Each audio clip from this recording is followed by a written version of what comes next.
Thank you for watching Scary Animal Attacks. Welcome back to Scary Animal Attacks. Today's episode takes us to Alachua, Florida. This isn't the Everglades or some remote corner of the forests or seas here, but a farm located off of County Road 235, just south of the city boundary of Alachua City in Alachua County. This small family farm has been home to 75-year-old Marvin Hajos and his fiance for the last 20 years, and provides them with satisfaction and fulfillment. On the grounds wandered 2 cassowaries, 1 emu, 5 lemurs, 26 marmosets, and a bunch of macaws.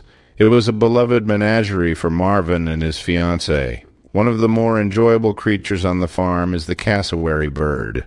They are large, flightless birds, covered in long black feathers that look like hair.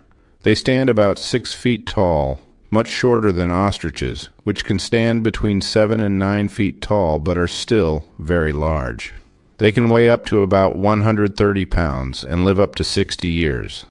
They are omnivores, meaning they feed on animals and plants, but primarily eat grass, insects, fruit, and fungi. They have a brilliant blue and yellow-colored head and neck and have a large bony crest on the top of their head. The power in their legs propels them to speeds of up to just over 30 miles per hour and serves as their primary means of defense against adversaries, real or imagined. Their legs are so powerful that they can jump 7 feet straight into the air from a stationary position. What makes their powerful legs much more impactful in their defense is the razor-sharp claws at the end of each of their 3 large toes.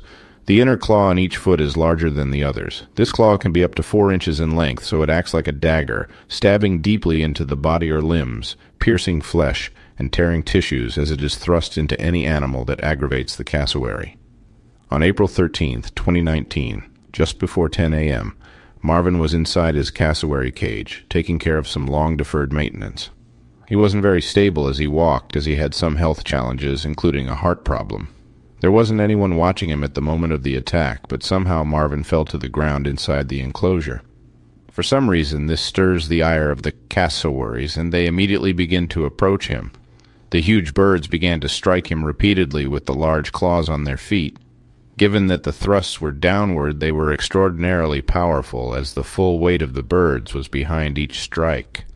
The claws of the birds plunged deep into Marvin's tissue around his face and neck, ripping more than a dozen gashes and tearing holes wherever they struck.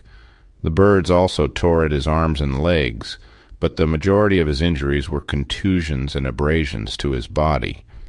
According to the sketches in the coroner's reports, which are linked in the Patreon account posted below, there were several large stabbing-type wounds to Marvin's chest and back, but one injury in particular was to be considered the fatal blow. As blood vessels approach the midline of the body and get closer to the heart and lungs, they increase dramatically inside. The capillaries located in your fingers can be as fine as a hair, but as you go up the arms, millions of those capillaries combine into larger vessels. By the time you get to the upper arm, the vessels there are larger than a dime in some people, and a person can bleed to death rather quickly if either the veins or arteries there are severed. This is exactly what happened to Marvin. As Marvin was being pummeled by the cassowary's claws, one of the claws sliced through a very vital place inside the shoulder near the inside of the arm. The blow severed his brachial artery, which quickly spilled his blood, leading to his rapid exsanguination or bleeding to death. While his blood pooled around him, the cassowary did not relent in their attack on Marvin. Marvin was able to pull out his cell phone as the claws of the cassowary stabbed and ripped at him. He dialed 911 and stammered out a request for an ambulance.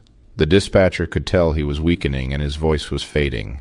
An ambulance was immediately dispatched to treat Marvin's injuries and bring him to UF Health Shands Hospital for life-saving treatment. The Alachua County Sheriff's Office investigated the incident that led to Marvin's death and labeled it as an accidental death. The coroner's reports indicated that Marvin has a history of heart problems and had recently been treated for cellulitis, which can be fatal. The report also indicated that Marvin died from lacerations and bleeding and not from any problem related to his health. Cassowary birds are considered the world's most dangerous birds due to their slashing claws and power. They are listed as a Class II wildlife, which recognizes that they pose a danger to people and requires their cages to meet certain specifications. Public exhibition, sale, and possession of them require a permit, which does nothing to limit the danger they pose to people. Marvin's beloved cassowaries were auctioned off shortly after his death, after being safely sequestered in an enclosure for the safety of anyone in contact with them. After compiling the facts surrounding this episode, I am left with a few difficult questions.